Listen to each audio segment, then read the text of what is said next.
I mentioned a lot of these terms in another video, but I wanted to go ahead and expound on some of the terminology about trophic levels. So if you wanted to title these notes, it would be trophic levels. However, we're going to talk about a lot of things sort of exterior to that, and there's going to be a lot of terminology used here. So, feel free to pause this, stop, rewind, take notes, or look a term up if you need a definition from the online textbook or from the internet somewhere. However, be aware that you're going to get lots of different definitions on the internet for things, particularly in science. Well, let's start here. This is going to be our pyramid. This is a diagram I know you've seen before in 9th grade biology, and so we're going to just kind of build off that. The basis of food webs are going to be the producers.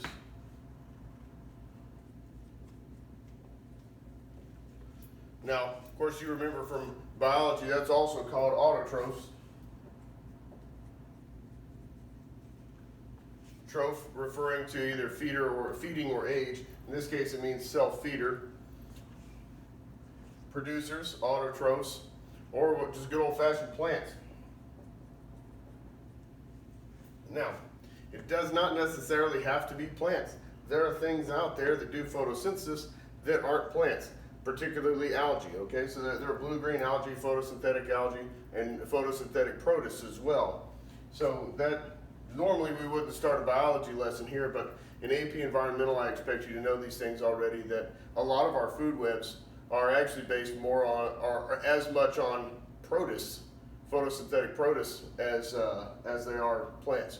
So, let's go ahead and put that on there.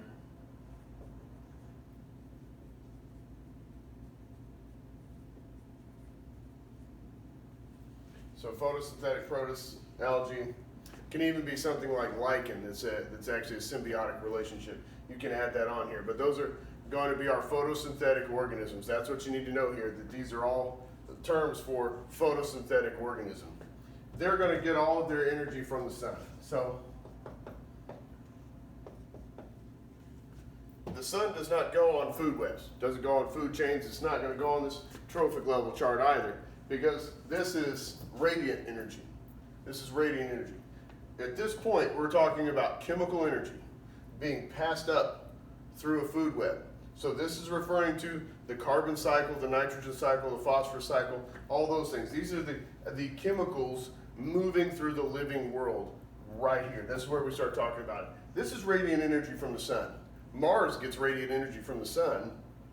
Neptune gets radiant energy from the sun, but that doesn't mean that it's part of a living ecosystem, right? It's just radiant energy coming down. These organisms, these photosynthetic organisms, take that radiant energy and change it into chemical energy using, well, I'm not going to give you a full photosynthesis lesson at the moment, but they take that radiant energy, carbon dioxide out of the air, and that's how we're going to start getting our biomolecules. Nitrogen out of the soil, phosphorus out of the soil, and that's how that all gets into that living ecosystem. Now, what eats plants, right? What eats our photosynthetic organisms? First thing you're going to say is, well, probably from 9th grade biology, you're probably going to say primary consumers or herbivores. Could also be omnivores here. Now, if you've got multiple colors, you may want to underline that, because you're going to see that omnivores are going to function at multiple. If what we get from the sun is 100% of radiant energy, so 100% of our radiant energy, whatever that is, that's going to be a whole lot more radiant energy at the equator than it is in, say, the tundra or something like that, closer to the poles. And that affects our ecosystems. That affects how many of these organisms there can be, right? Why there are a whole lot more plants in the rainforest than there are in the tundra, and here's why, okay? Just the total number of energy. Why was there never that many polar bears to begin with? There can't be. And it all comes back to this answer right here, is there's just less radiant energy. So it's not like there could have been that many of them in the first place. Once we're here, we're at primary consumer herbivores, omnivores, producers, great. How do these creatures get energy? They eat these creatures. How much energy do they get though? Approximately 10%.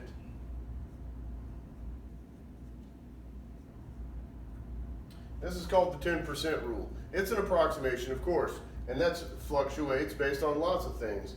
But what happens to the other 90%? It's going to be lost as heat.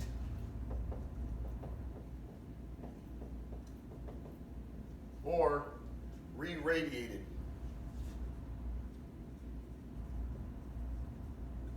It's going to be reradiated back into space, or reflected, okay? So what you need to know here is that the 10% rule states that approximately 10% of that energy, the 100% that came in here, is going to get passed up to the next trophic level, and then approximately 10% more will get passed up.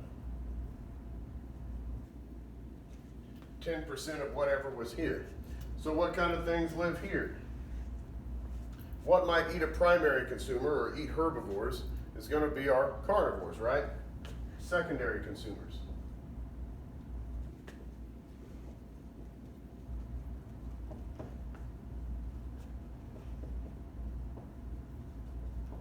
Now, of course, it could also be omnivores, speaking of bears.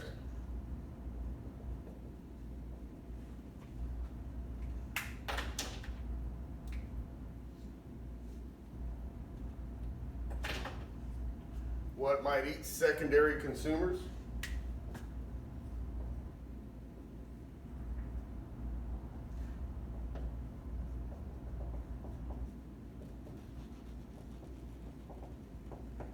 Tertiary consumers. These are usually going to be large predators.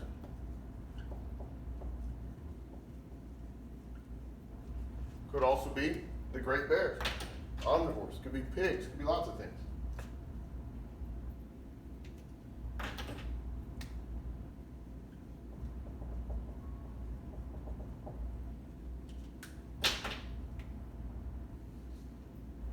Up here, what could possibly be higher than that? Well, they're called, that's a Q, Quaternary consumers. These creatures are quite rare. Now, it could be something like a leopard seal, very, very large carnivore.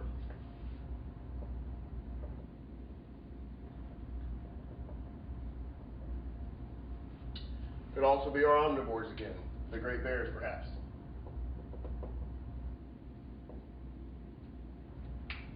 Like a polar bear. Or it could be, like I said, large obligate carnivores, something like a killer whale, an orca whale. Now, in a lot of biology lessons, the lesson sort of ends here. Now, some of this energy, the energy train doesn't just end here. That's not how it works. Energy's got to go somewhere, okay? It's got to be lost back into space, into the atmosphere. It's got to get passed through the living ecosystem. Well, what if things die or poop or pee? Is there energy in that? Yes, there is. So, to some extent, energy is going to leave here.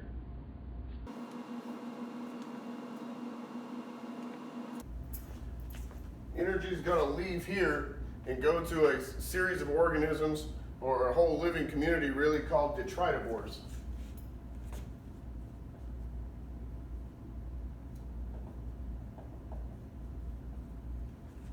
And of course, the whole living world of Decomposers.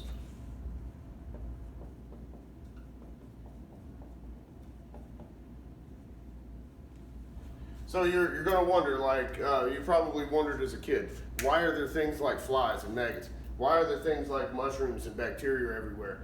Things like that. Earthworms and little grub worms in the soil and all sorts of other little, pill bugs, little roly-polies. Why would all those things exist? Well, there's a whole living world that we typically don't mention called Detritivores and Decomposers. The Decomposers can be as small as our smallest bacteria. Detritivores can be as large as the largest earthworms, which can be huge, by the way. You may want to pause this film and look at the world's largest earthworm. It is staggering.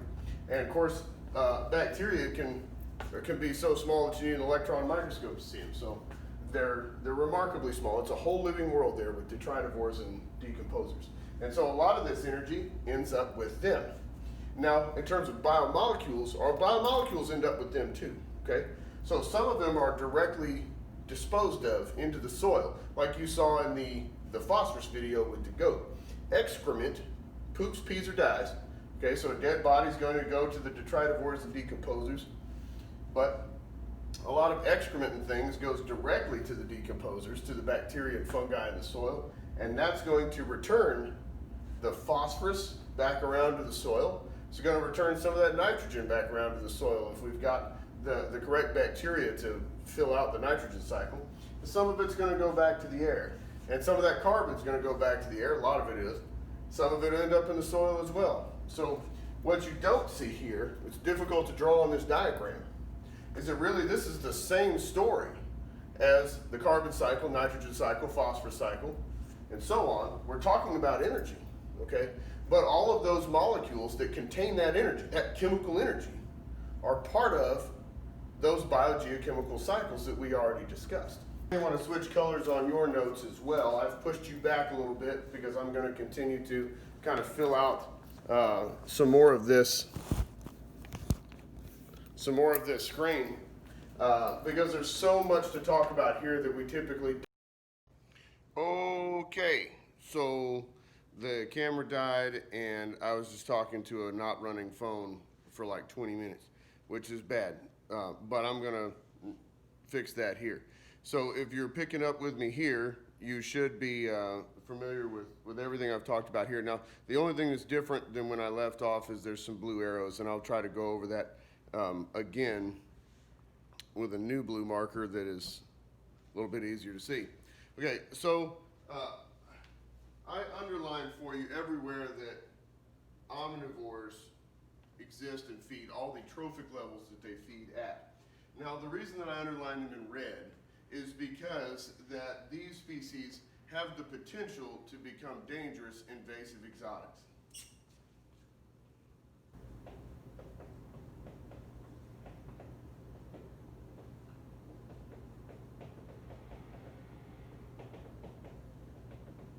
Now, if you have not watched the other videos, then I'll talk about that term. An invasive species is one that has the potential to take over and spread very, very quickly, and there's a lot of factors for that. Exotic, meaning that it did not evolve in that ecosystem. It evolved in another ecosystem, some other place in the world, and was brought into the ecosystem in question that we're talking about. They can be endemic or native in their own range, their own home range, which is where they would normally have existed just in evolutionary sense, where they have evolved and the habitats that they have adapted into. However, when they get moved into another ecosystem, the ecosystem in question, they can become an invasive exotic. Exotic meaning not from there, invasive meaning that they take over and start to disrupt the ecosystem. Now, some really, really famous ones, or famous here in Texas, the ones that we particularly have a problem with here in Texas, that I've mentioned in another video, one that you're all familiar with is fire ants.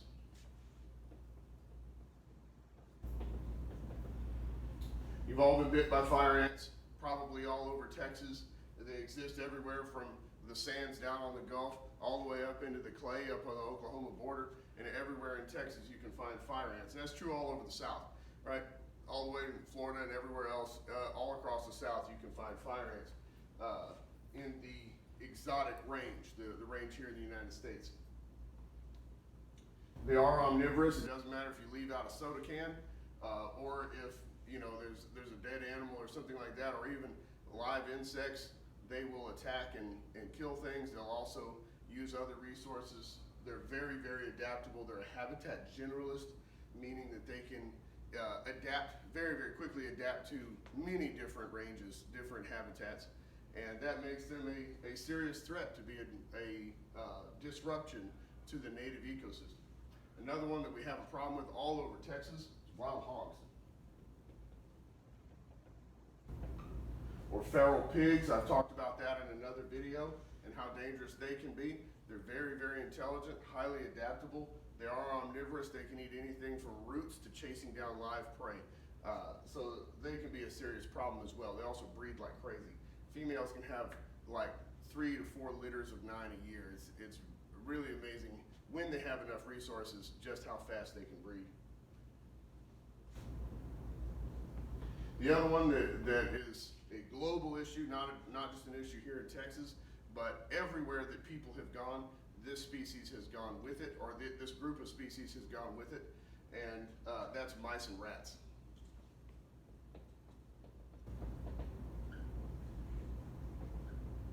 So this group of rodents exists almost everywhere in the world that humans have been. And this is true if you watch shows like Survivor Man or anything like that. He'll go to some desert island, deserted, tiny island that mankind really can't even exist on. There's not even hardly fresh water or anything, and yet there will be rats. There's rats all over the globe, and that's because they have been transported there and they've become an invasive exotic in those ranges. There are places even today where there are species going extinct, particularly bird species, ground nesting bird species, because of the mice and rats. Just explode in population, and they eat the eggs, they eat the fledglings, sometimes even the adults. So these can be a serious threat, all these omnivores that exist at all these trophic levels. Now, these up here, the Quaternary and Tertiary consumers, are typically the ones that are large obligate carnivores, something like polar bears we've mentioned before in this video, tigers, that sort of thing. Because they are not habitat generalists, they are habitat specialists, which means they are specifically adapted to a very, very unique, specific and often narrow habitat. Then they are not able to adapt to change particularly quickly or get into new ranges, okay? Furthermore, because they're at this higher trophic level, remember there's energy loss all the time. Every time, 90% of each of the energy at these levels is being lost as you go up the food web, right? So there's energy loss, energy loss, energy loss. And if we were to put a number on it, let's say that we have 1,000 kilocalories of energy here. Of course, in a wild ecosystem, there's a whole lot more than 1,000 kilocalories, but let's just start with this number for ease of understanding. If I start with 1,000 kcals here at the bottom of the trophic levels, at the producer level, and 90% is being lost, that means that there's only 100 kcals here, only 10 here, only 1 here, and only 0.1 kcals here. So at these higher levels, tertiary and quaternary levels, there's just not that much food available, not that much energy available. And if you think about how much energy it takes to maintain the body mass and the health of a 1,000-pound bear or a 500-pound cat, that's a huge amount of food. That's a huge amount of energy that they need. So there can't be that many of them. There are other large predators, say orca whales, right, that are very, very successful globally, or well, that's debatable. They're more successful than polar bears are, and that's because they're so adaptable to many habitats. You can find them in the Arctic hunting, and you can find them all over the world hunting, and they work together. That increases their survivability. They're highly intelligent. That increases their survivability. They're able to adapt to different habitats. That increases their survivability. They migrate. That increases their survivability. Whereas polar bears don't do any of those things. So polar bears are going to be at a particularly high risk level.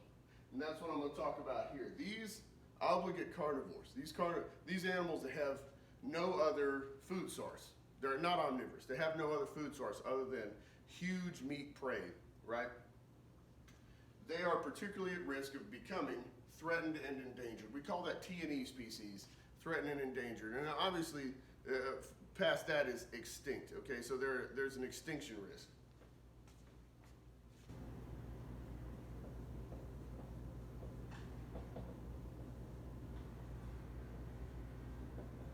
That says can become T&E, and of course, at any point in these videos, you can pause and zoom in.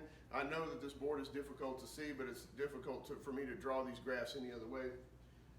They can become T&E or extinct.